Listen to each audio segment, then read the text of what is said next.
O'zbekistonda tojik millatiga mansub, ammo O'zbekiston fuqaroligiga, pasportiga ega bo'lgan naqd 1.8 milliondan oshiqroq aholisi mavjud. Bu esa O'zbekistondagi 5% aholini tashkil etadi.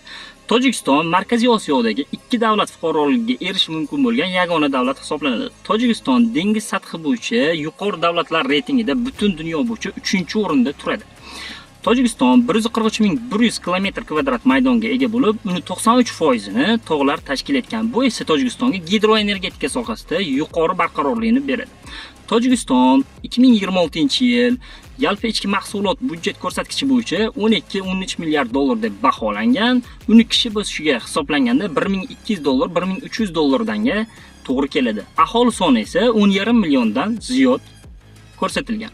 2026-yil ko'rsatkichi bo'yicha O'zbekiston bilan savdo aylanmasi 1 milliard dollarga yaqin bo'lib, bu yildan yilga o'sib boryapti. Hozirgi kundagi prezidenti Emomali Rahmon bo'lib, u siyosatdagi o'rni bor inson, u juda ham aqlli inson, u uzoq yillardan beri Tojikiston davlatini tinch va osoyishta boshqarib kelyapti.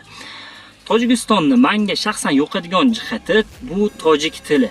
Siz va men bilgan eng mashhur so'z Tojikiston Bapesh. Ma'lumot yoqqan bo'lsa, like va obunani bosib qo'yasiz.